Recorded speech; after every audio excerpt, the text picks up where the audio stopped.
we're going to learn how to simplify fractions. Simplifying a fraction means rewriting the fraction using the smallest top and bottom numbers we can without changing the value of the fraction. To help us understand what simplifying a fraction really means, let's take a look at the simplest fraction I can think of, 1 over 2. Now, this is already as simple as it can possibly be, so let's go the other way and complicate it by dividing our rectangle here up into more parts. The amount of our rectangle that's shaded is still the same, but now the numbers for our fraction are 3 over 6. The numbers are bigger because our rectangle is now divided into more parts. The fraction we have now, 3 over 6, is equivalent to our original fraction, 1 over 2. That means they have the same value. They represent the same amount. So what if someone gives you the fraction 3 over 6, like 3/6 of a candy bar? Well, we know from our picture that that means they're really giving you 1/2. But how can we show that using math and not pictures? Well, that's where factoring comes in. Let's take our complicated fraction, 3 over 6, and factor both the top and bottom numbers. Now, the bottom number 6 can be factored into 2 times 3. The top number, 3, is a prime number. Its only factors are 1 and itself. So we can write that as 1 times 3. There, we've rewritten our fraction using factoring, and now it kind of looks like two fractions being multiplied together. 1 over 2 times 3 over 3. Of course, 3 over 3 is what I like to call a whole fraction, since its value is equal to 1.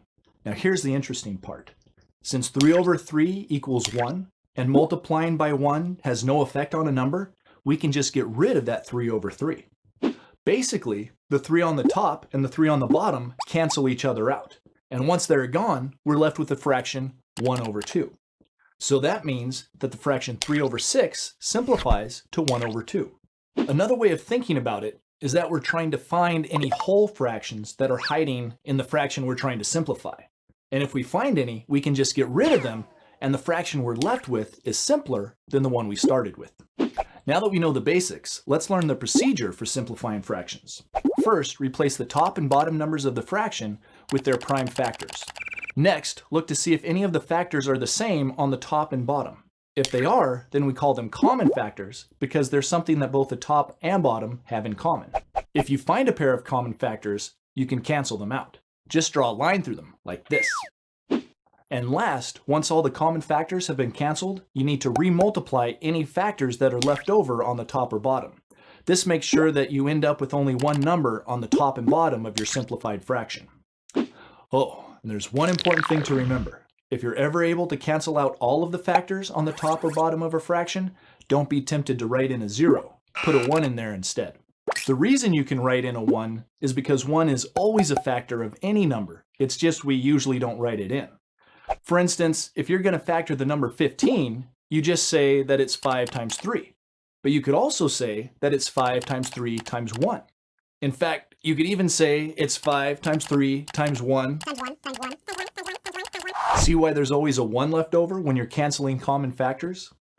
Alright, so that's the basic idea behind simplifying fractions. I think we need to see another example, but a harder one this time. Let's simplify the fraction 30 over 36. The procedure is the same. Step 1 is we factor the top and bottom numbers all the way down to their prime factors. Let's do the top number first. 30 factors into 5 times 6. 5 is prime, but 6 can be factored into 2 times 3. So our 30 on top becomes 5 times 2 times 3. Now the bottom number. 36 can be factored into 6 times 6. And each of those 6's can be factored into 2 times 3. So our bottom number becomes 2 times 3 times 2 times 3. Well, it looks like we do have some common factors. There's a 2 on both the top and bottom that will cancel each other out. And even though there's more than one 2 on the bottom, we can only cancel one of them out because there's only one 2 on top. Remember, you always have to cancel common factors as pairs. Now we can see that there's another pair we can cancel. There's a 3 on both the top and bottom, so we can just cross those out. Okay, that's all the common factors we can cancel. So now all we have to do is see what's left over. We have a 5 on the top and a 2 times 3 on the bottom.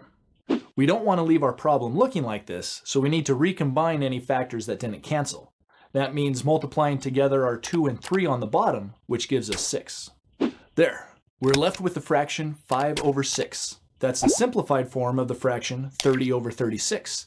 They both have the same value, but the simplified one is written using the smallest numbers possible. Now, some of you may have been taught that the way to simplify fractions is to find the greatest common factor of the top and bottom numbers and just cancel that. Basically, that's what we are doing when we cancel all of the common factors using our procedure.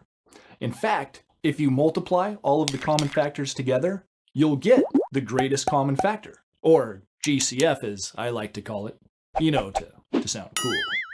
Learn more at mathantics.com.